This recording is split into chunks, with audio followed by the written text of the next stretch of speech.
Ladies and gentlemen, thank you for joining me for another Journey on the Fly podcast, where it's real simple here. We talk about fly fishing and life and fly fishing. And you don't always know what you're getting on this podcast, where we try to bring some interviews, and then I'll have some monologues and stuff like that to bore you out of your mind. But the interviews are where it's at, connecting the dots, seeing how fly fishing affects our life and how life affects our fly fishing and all that. But keep in mind, you can find us on where all the best places that podcasts can be had, from Spotify, iTunes, you name it. You've heard it on every other podcast. Those places, go look them, go find, go subscribe, leave us some comments.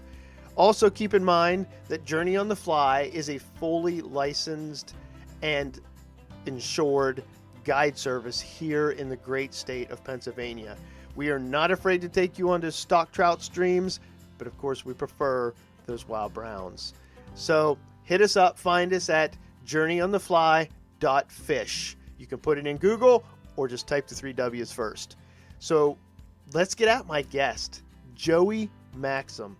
Man, am I excited about this interview. I'm not even going to do any more of an introduction. I'm going to let his story and his journey say it all. Let's get at it. All right, man. First question. Think hard about this one. Who was your childhood actor or who was your childhood actress crush, if you had one? Actress crush. I don't know if I did have one. I'll tell you, I was a huge fan of the Home Alone series. Okay. I know that has nothing to do with a crush or anything like that, but oh my goodness, Home Alone, Lost in New York. I was all about that. Yeah, and it's funny because no matter how many times you watch it every year, you're still cracking up with people and laughing, so it's good. Oh yeah.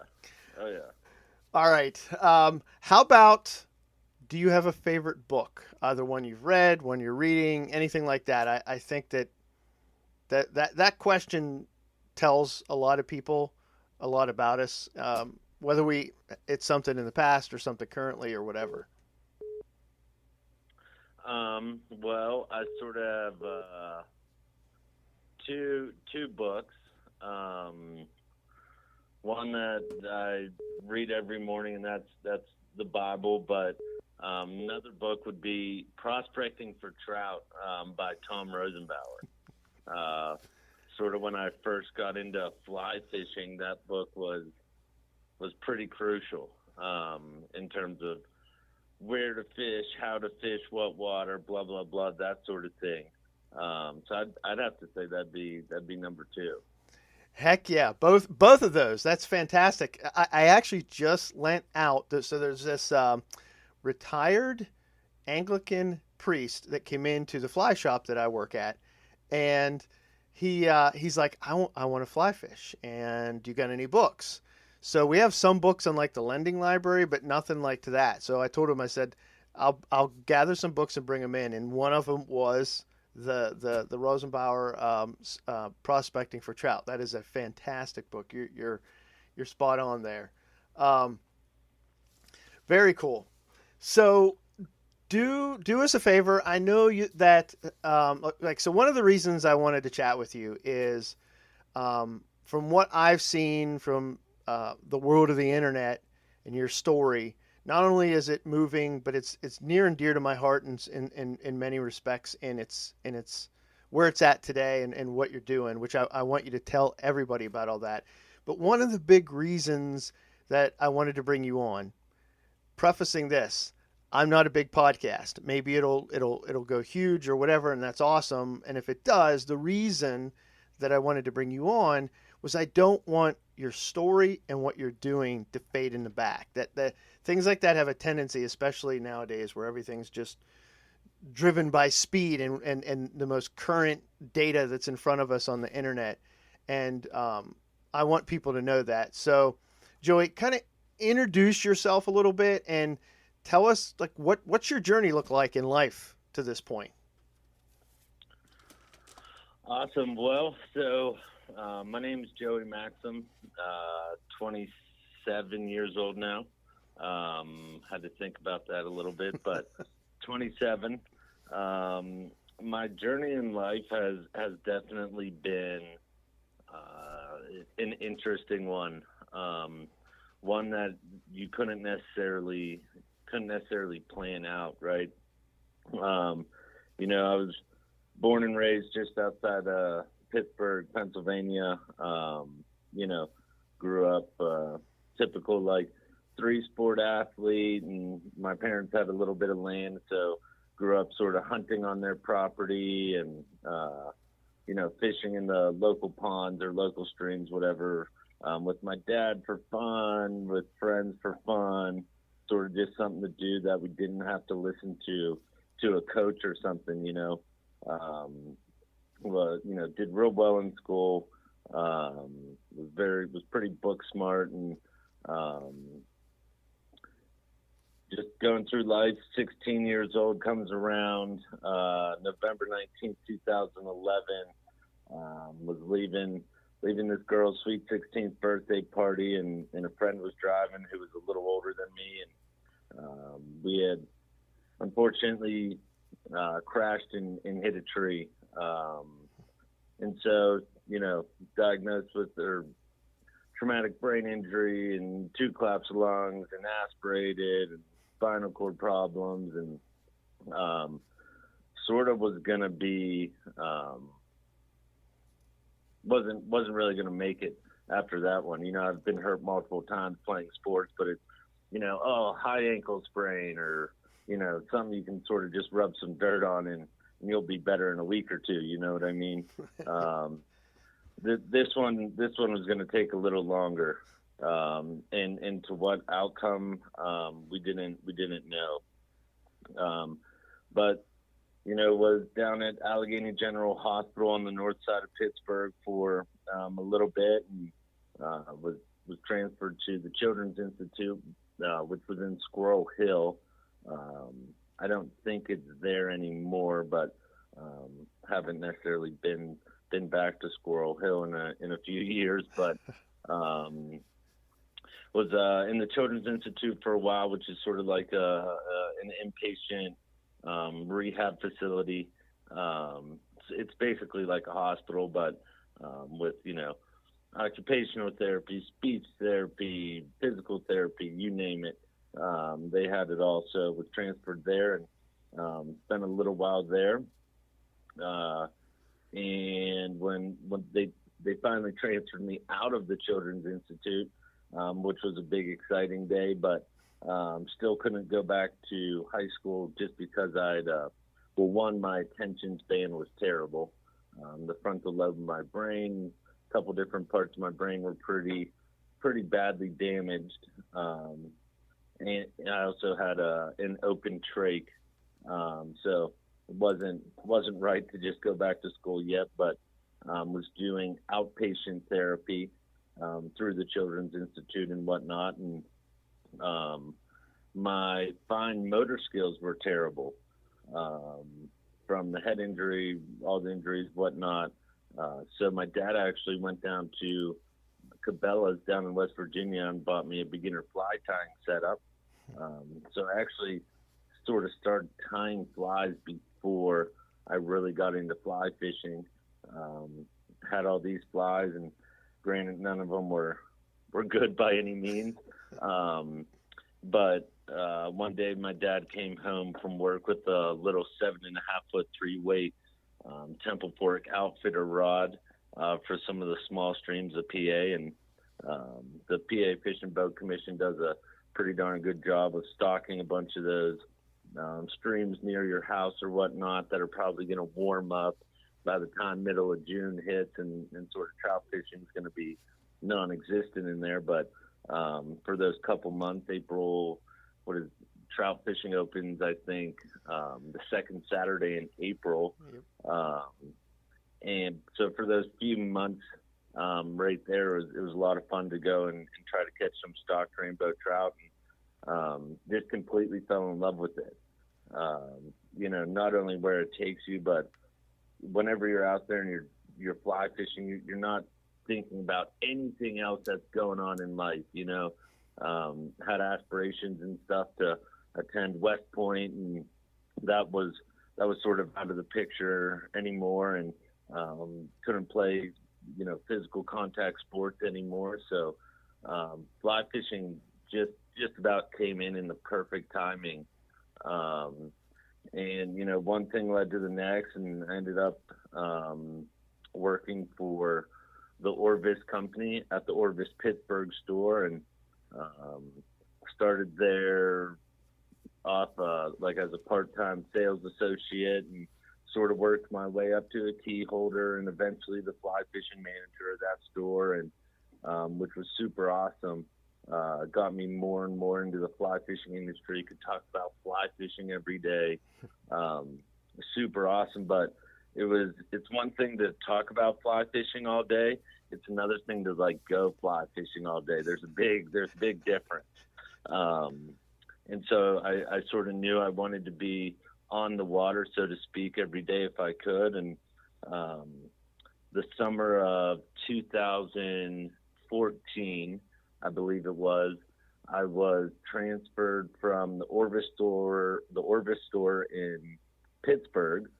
They transferred me out to the Orvis store in Jackson Hole to help out here one summer, and fished every chance I could, and realized just how amazing the fishing is out west here, sort of near the Teton Mountain Range and the greater Yellowstone ecosystem, and how many awesome rivers and streams and no-name places that have some just amazing fish. And so they actually transferred me back to Orvis, Pittsburgh, after spending a summer out here, and went back, worked for the Orvis company for a little bit longer, sort of took care of some more medical issues when I was back there, and was sort of sitting in my apartment one day like, what the heck am I doing with myself? I need to be back out there. So I signed up, or sort of put myself through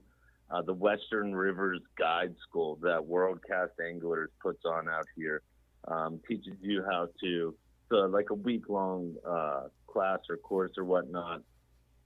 Some of the days you're in a drift boat rowing, some pretty big rivers with some sort of crazy hydraulics and stuff like that, learning how to row a drift boat, how to row it in terms of trying to put an angler in a good spot. And they do like an entomology course, and it was pretty fun. And sort of right after that Western Rivers Guide School ended, I started working for World Cast Anglers in their shop.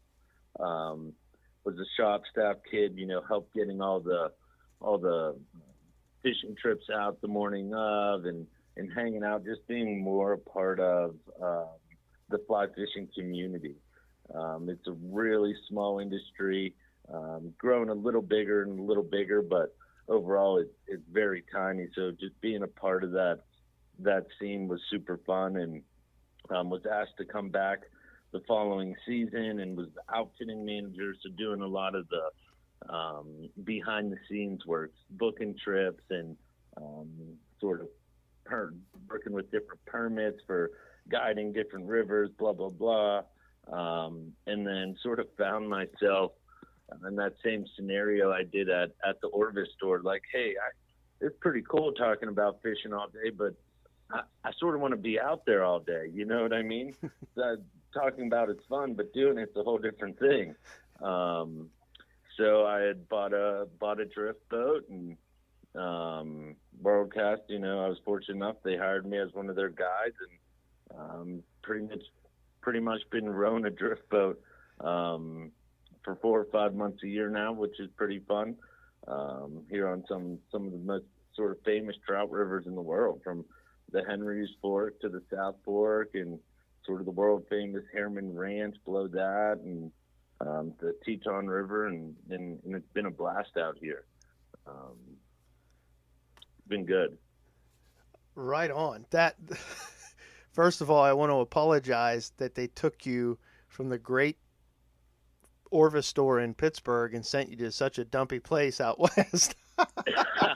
That sounds like Yeah, a when terrible way they to spend a summer. yeah, when they said like, "Hey, would you want to go out to Orvis Jackson Hole?" I was like, "Wait, listen. Yes, do not ask anybody else, please. Let me just graduate high school, and I'll be on my way." That's awesome. That's the one in the South Hills? Yes, in the Galleria Mall. Okay. You didn't happen to work with, this is a complete side question. Do you remember working with a guy by the name of Chris Reslinski? Yeah, Raz. Yeah, you know Chris. We Yeah, just I know Chris. nice. We He's just got back steelhead fishing yesterday. oh, right on. Yeah, he's a great muskie fisherman too. Yep. Oh yeah. Oh yeah, I'll bleep I that know out so it Chris. doesn't go to his head. Okay.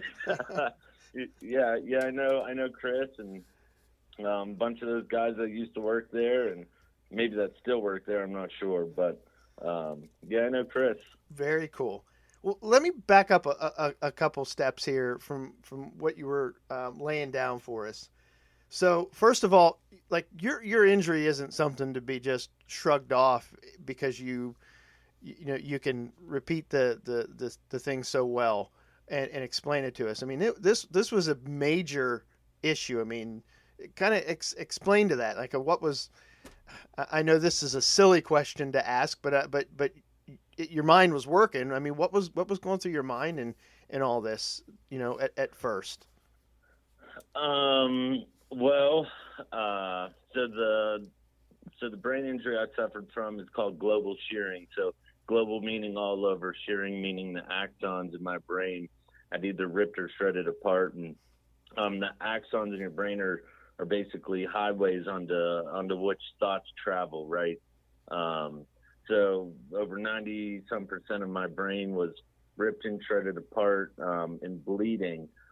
So at first, I don't know if I had too much thought or anything necessarily when they got me to the hospital. You know, they put you sort of on so many different medications and was in a medically induced coma for a little bit.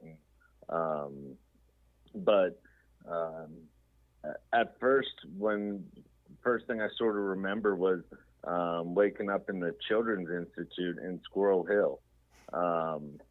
And, you know, I sort of knew something had happened, but like didn't really know. You know what I mean? I thought it was just like, I got hurt in a game, you know, got knocked out or something. Here I am in the hospital, like, tell me how many weeks I'm going to be out for, if I need physical therapy or not, and let me get back out there type of deal. I didn't realize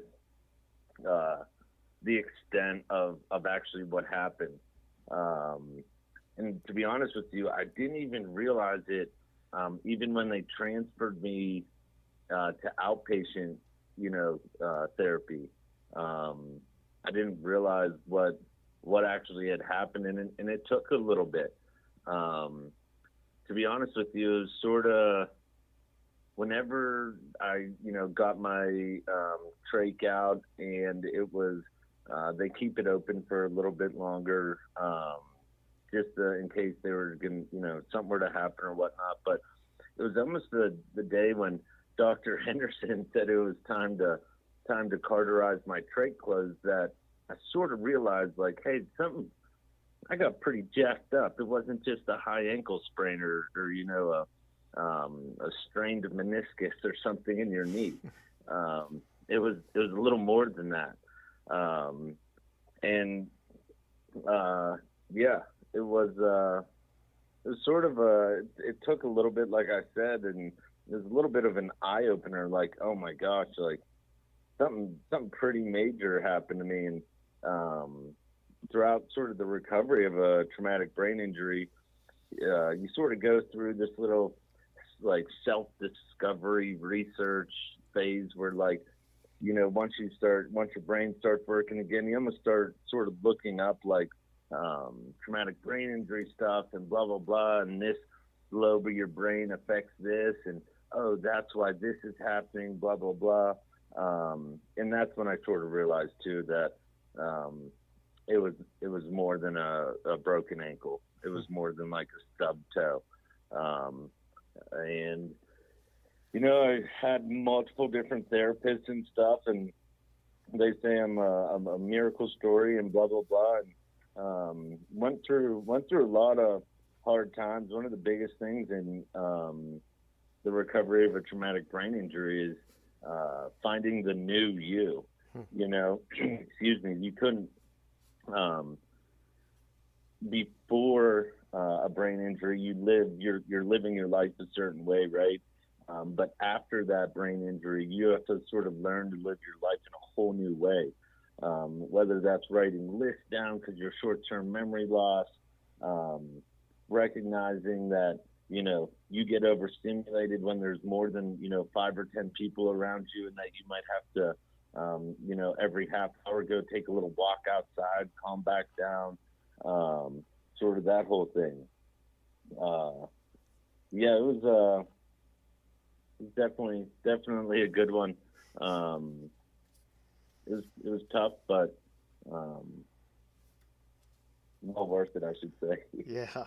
I mean, it sounds like, using sports terms, it sounded like, even though it was a long walk and possibly a lot longer walk than we all would like it to be, you're finding a way to walk it off through fly fishing and family and things like that. You mentioned something about your small motor skills being messed up, and you said your dad. I thought that was what your dad did, picking up that fly tying kit from Cabela's was absolutely, in my opinion, a massive step of wisdom, because I mean that's incredible. It's exactly what somebody would need in that case. Like that, what like give us a little bit, brag on your dad. Like, what does your dad do, and how much of an impact has he been in your life before all this, and fishing in the outdoors? Like I love that type of a story, regardless of how traumatic or not that our lives end up being. So tell us a little bit about your family and your dad, the influence there. So my dad, without a doubt, is probably my best friend. My sister and mom are a close second, but my dad is he's a life changer. My dad's a pretty big dude, about 6'4", I don't know, 285 or so, 6'3", 6'4", 285. I think I got like some of the Polish in my mom because I'm still trying to hit 5'7". But needless to say, my dad was a rock star for me growing up. Through sports and school, and from going hunting right out the back door. He was always such an encourager, and still is. He would push me pretty hard, but that was all for the better. I loved every second of it. We both have a pretty competitive personality. Even like when we go fishing, we sort of have a scoring system against one another. For steelhead up at a Lake Erie or Lake Ontario or whatnot. You get 1 point per fish on, 2 points for fish landed. Sort of who's going to win that day is always pretty intense, but it's all for good fun. But my dad, I don't even know, to be honest with you, how he even thought or knew to go get a fly tying set up, because my dad didn't like fly fish until I did. You know what I mean? It's not like he had a background in fly fishing, and I think that sort of made it more fun for the both of us. We got to learn how to do this awesome thing together, from tying flies to how to tie on new materials or a new fly pattern, to actually going out and fishing that fly pattern. So I only really went back to school for about 3 periods a day, because I would have to leave school to go to outpatient, cognitive behavioral therapy, speech therapy, whatever type of therapy it was at that time. I would only go to like the 3rd period of school, and he would pick me up. We'd, run down to the Children's Institute or whatever. Go. He would, I don't know, sit in the car or sit in the waiting room or something. I'd, go through my therapy session, and we'd have all of our fly fishing gear in the truck. And we'd go hit, a local stream, primarily like Deer Creek, near like Harmerville, PA.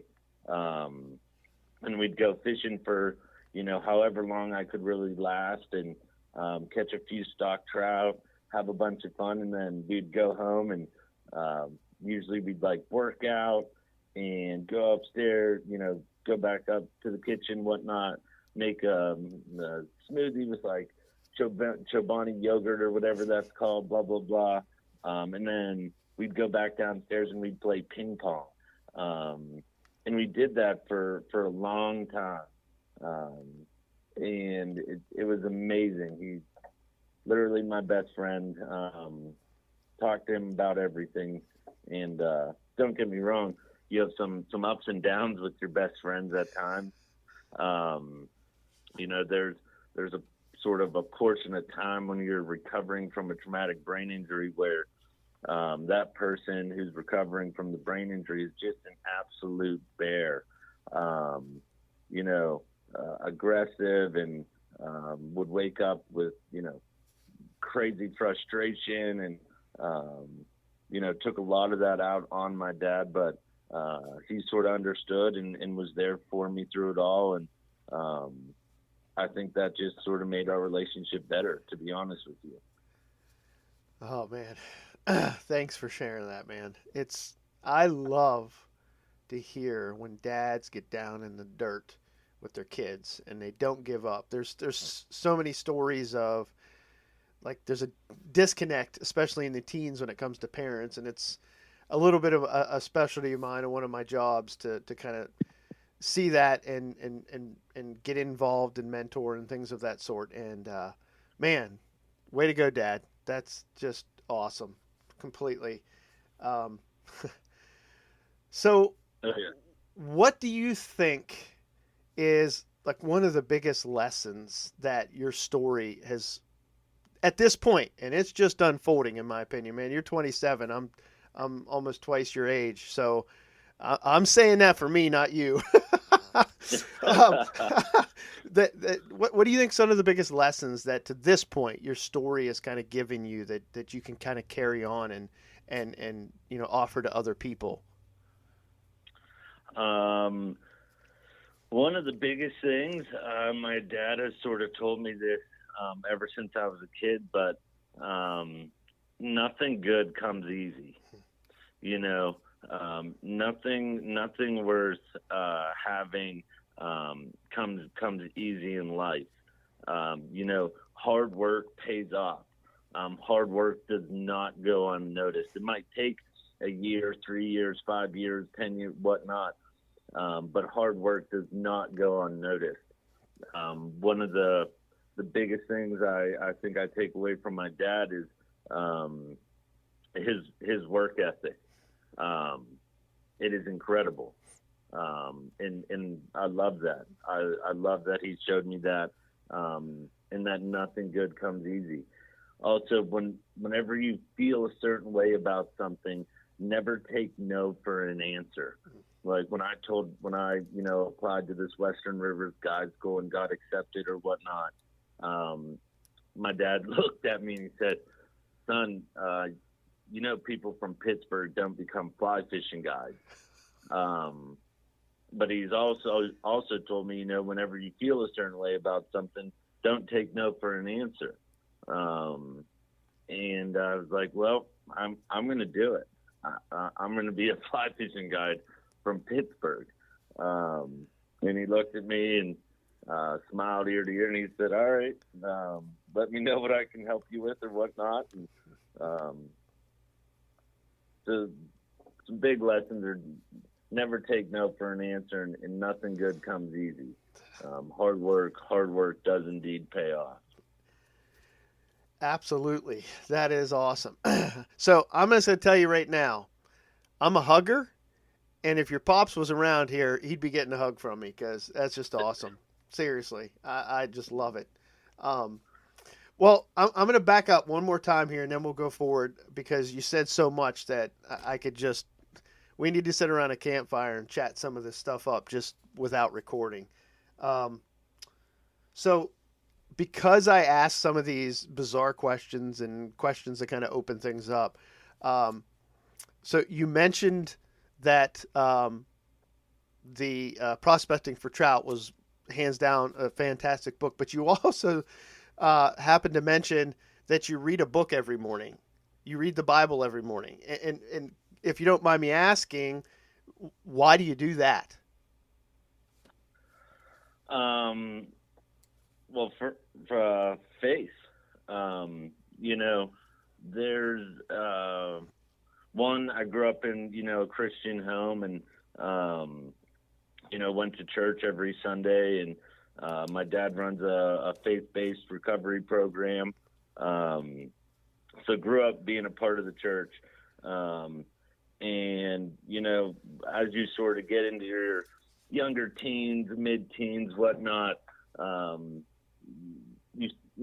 that stage of life where, you start getting your own mind about you. And, I didn't necessarily fall away from faith in Jesus Christ or whatnot, but it wasn't like a center point in my life, right? And then November 19th of 2011 happened, a car accident, which I medically speaking, I really shouldn't have made it through. You know what I mean? That sort of should have been my numbered day, medically speaking. But someone had a bigger plan for me. What God ordains, no man can stop, and I'm a firm believer in that. And so I personally have to wake up, and I got to surrender my life every morning. Say, Lord, here I am. I'm yours today. Do what you want with me today. Whether it's taking someone fishing, doing a podcast, going to do a few, ski laps up at Grand Targhee and Grand Targhee Ski Resort's, I don't know, about a half hour from where I live. Doing whatever, and just share, the good news with somebody that day or whatnot. That's the most important part of my day, realistically. My dad and I get to share scripture back and forth every morning to each other, and it helps encourage us and stay strong for that day. We've both had times in our lives where we've made mistakes and have sort of chosen the wrong path, but sort of having an accountability partner as close as your dad is pretty darn cool. It sure is, man. And I appreciate you being open about that. That's incredibly important. And I'm not going to waste everybody's time getting into who I am. All you got to do is go check out a couple of my YouTube videos, and that'll unfold. But I am I am very biased when it comes to the Christian side and the Christian view of reality, and I really appreciate you sharing that with us, man, because it's true. It's 100% true, and you are a fantastic testimony of that. And I'll say this before we jump into the fun fishing stuff. I want to make this incredibly clear. From having watched some of your video and or the videos and stuff and some other interviews and talking to you right now, it's incredibly clear that between the recovery science and your faith, that I would never in a million years guess that you have gone through, from talking to you, the injury and the trauma that you have suffered in your brain. You're articulate, you're incredibly intelligent, and you don't, I mean, it's just, I would have never known. So I want you to know that's evident, and I think it'll come through to anybody that speaks to you. So Thank you. you're very welcome.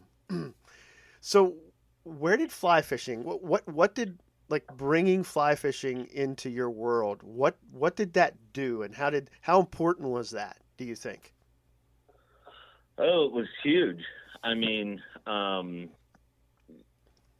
before the accident, if I had put my mind to something, consider it done. Um, things came easy. I was planning on, having this, going to a fantastic college and probably even maybe get an academic scholarship. And for a little while there, after my accident, hope was sort of lost. And that can be one of the most devastating things, I think, in someone's life is if you don't have hope, you're dead in the water. You know what I mean? Hope for the rest of the day, hope for your future, hope for where you're trying to take yourself in your life, and fly fishing gave me hope, that I could still do something. Like, it got to the point where my mom would yell at me if I didn't have two hands on the railing walking up from the basement, up to the regular level or regular, floor in the house or whatever. And it was like little things like that, that sort of not defeated me, but made me realize, like, oh my gosh, this injury is a lot worse than the sprained ankle. And so what fly fishing did, it was something that my dad and I had barely done, up until sort of that little bit after the car accident, point in my life. And it gave me hope that, hey, I came out here and I caught more fish than my dad. Like, this is awesome. Like, whenever I'm out here, I don't think of a therapy session. I don't think how I yelled at Sue, my speech therapist. I don't think how I possibly screwed up my life by this car accident. I don't think about anything except for what I'm doing right here, right now, in the moment. And it was the most sort of relieving thing, if that makes sense. It almost like takes you out of reality for a second. I mean, yes, you're still in reality, don't get me wrong, but for when your wading boots are wet and when you get out there and you're making a good roll cast or a good overhead cast or whatnot, you finally get that drift to go right in between those two rocks, and that stalked rainbow eats your terribly tied egg pattern or whatever you tied up. Like, oh my gosh, to catch a fish on something you tied, like, it was this abundance of hope and almost joy that set in, like, oh my gosh, this is it. I can still do this. I can probably do this the rest of my life. We did have to, screw in just about every stud we could find into the bottom of my wading boots or whatnot.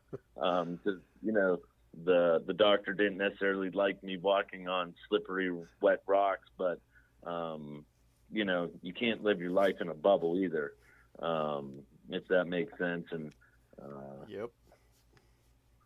Fly fishing is pretty much where it takes you mentally for me.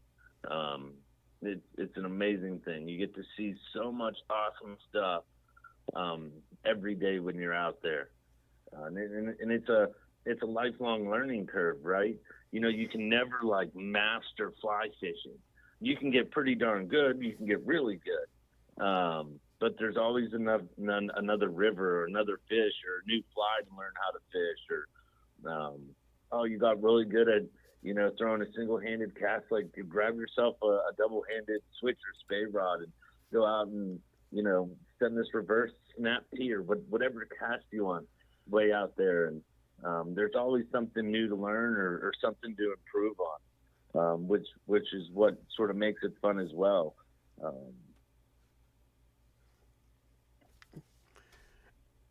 Pretty special thing. Amen. And I love the fact that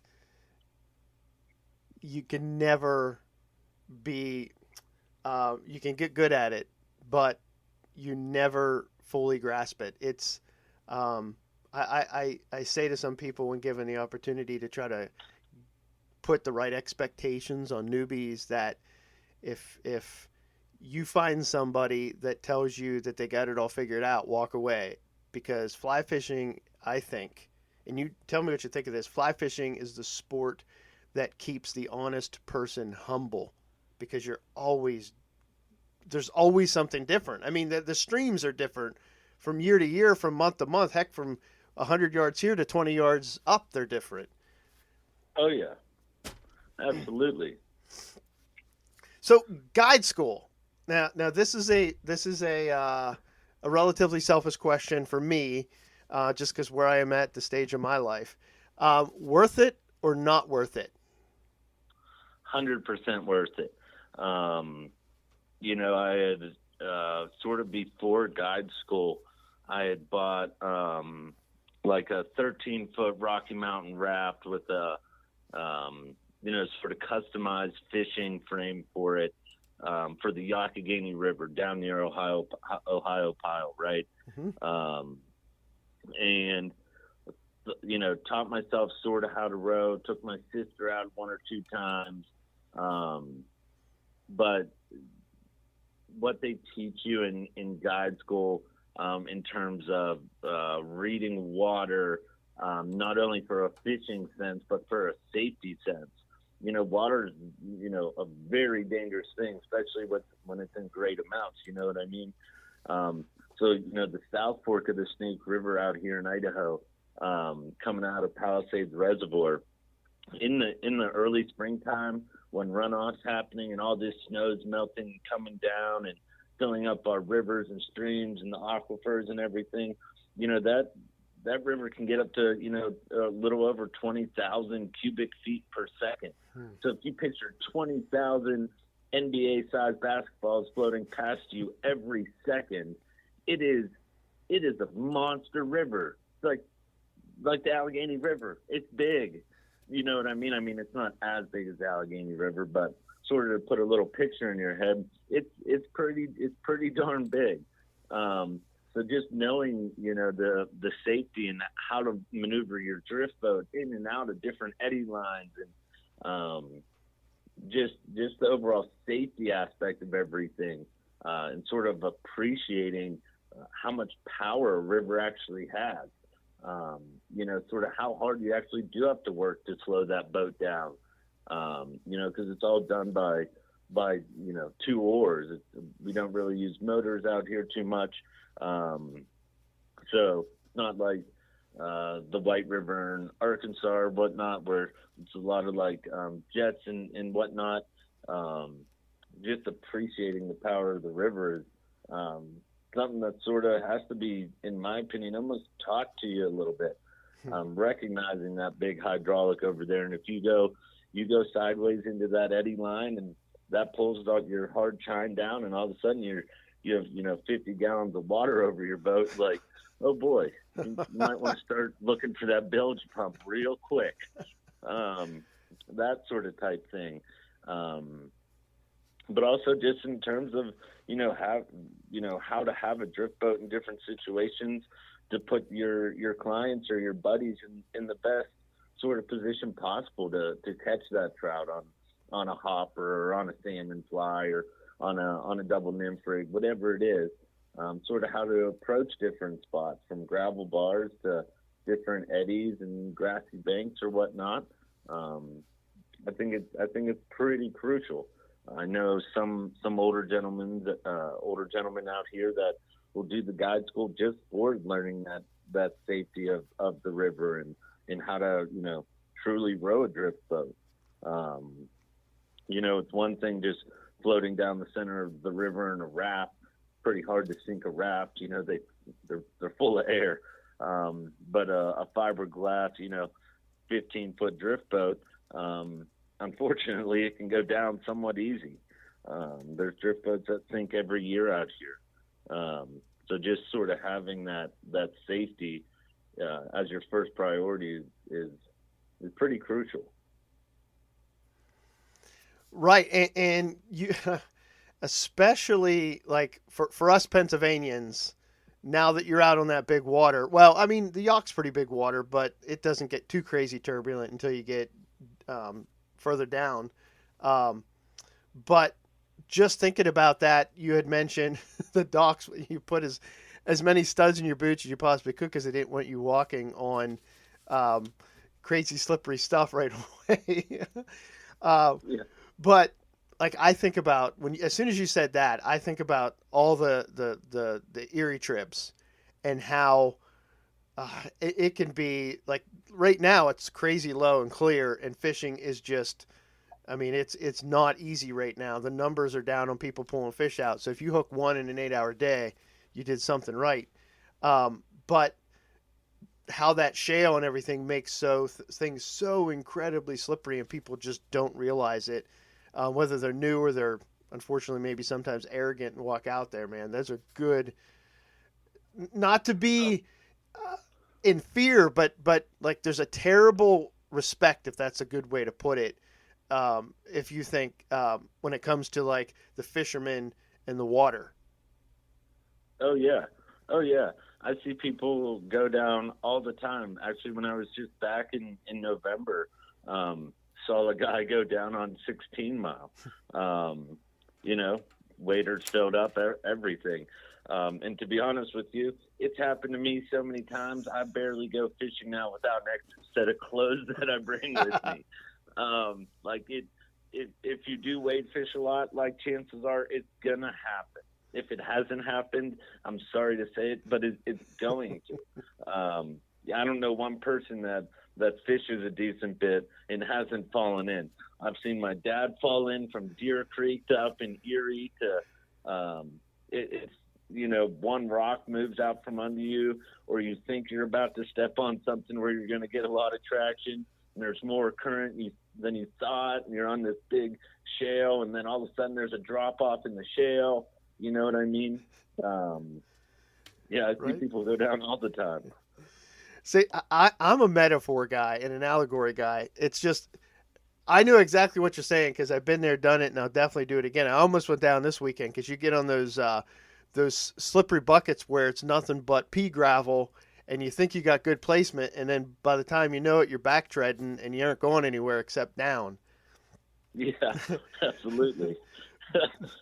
But it's I just there's so much metaphor in fly fishing, and that's why this podcast is so attractive to me, because hearing your story and hearing people's stories and how fly fishing has just intersected in their life, and in a sense very much been the mechanism, if you will, that's rescued people in all kinds of different scenarios. For me, it's a different type of story, and for yours, it's a medical story that seems to also come out in like you said, some patience and anger and motor skills. It seems to all kind of come full circle to you. What are your thoughts on that? Oh, absolutely. Um, I think that's why I think about it every day. Um, you know, it is a little bit addicting as well. But yeah, absolutely. From motor skills to where it takes you mentally, to just like the power of being like outside. If like everyone in America could spend like an hour outdoors, not around a highway or a skyscraper or something like that. To be honest, I think the world would be a little different place. Um, there's something about being outside and in a river or hiking through the forest or whatnot, that is almost like just like soothing to the soul. Yeah, and um, I think like for me, just this and to interject a little bit into that, there's this. I think the best way, honestly, to put it is well, I'll just say it. The psalmist put it the best, that the heavens declare the glory of God, and there's something about making that connection. I had an archaeologist on. His interview comes out next week, who fly fishes as well, and he as cheesy as this catchphrase is, it makes a lot of sense that when you take we'll just call it for generic terms at the moment, like the spiritual and what nature seems to do for you in connecting the dots, as he said, it should make us question things. It should help us look a little bit deeper. Why are we so grateful? Why do we seem to be experiencing so much wonder and strength, the powerful? I like the way you put that there's a power that comes to being out in nature. Absolutely. Well, couple more questions, and I'll get you out of here for whatever you're headed to. So, what does life look now? What are you doing? You're guiding and stuff like that. What else are you doing? I heard word that you're doing something in an organization to help some people out. Trying to start a nonprofit for kids with traumatic brain injuries. To let them know that hey, we can still do something. We can still go out to your local pond and catch some bass or some panfish or whatnot with friends and family, and we can still enjoy sort of the simple things of life, although we have to live it in a new way. You know what I mean? Because like I said, I think hope is the biggest thing. Sort of in the early stages of your recovery from a traumatic brain injury that is lost. All hope is sort of lost. Like, what the heck am I going to do now? You know what I mean? I'm not allowed to play. Used to play soccer and basketball for two different teams and play lacrosse, and that's five different teams, and the whole bunch of my 7-day week just opened up with free space. You know what I mean? And you sort of get overwhelmed. So yeah, looking to start a nonprofit for kids with traumatic brain injuries. And this winter I have some pretty cool opportunities. I'm headed to Mexico for a little saltwater fishing coming up, and hopefully down to Argentina till about April 1st, and then come back to sort of the greater Yellowstone ecosystem here to Victor, Idaho, and get ready to guide for the upcoming season. Nice. That's awesome. Is there anything that you can tell my listeners that we can be doing or can find you when it comes to the nonprofit and follow you somehow, so we know what's going on there, so we can get our hands dirty when there's more substance or whatever to get our hands dirty in, because that's something that everybody can do something, and we ought to be when the opportunity's in front of us. Just staying tuned via social media. That's sort of the new way to stay up to date on what everyone's doing. As much as I love it, I sort of don't at the same time. But social media would probably be the best way to stay up to date. All right, man. And how do we find you on there? Is it you got the organization there, or just your personal stuff? Just my personal stuff as of right now. Okay, awesome. And I'll make sure everybody gets that in the podcast notes when I put it all together. Well, brother, man, awesome. I appreciate you taking time, and I really do. So you got any final words for us as we peace out for the night? If you don't think you have enough time to go fishing, just go fishing anyway. Trust me, there's always plenty of time, whether it's an hour, a half a day, a full day. Just get out there and do it.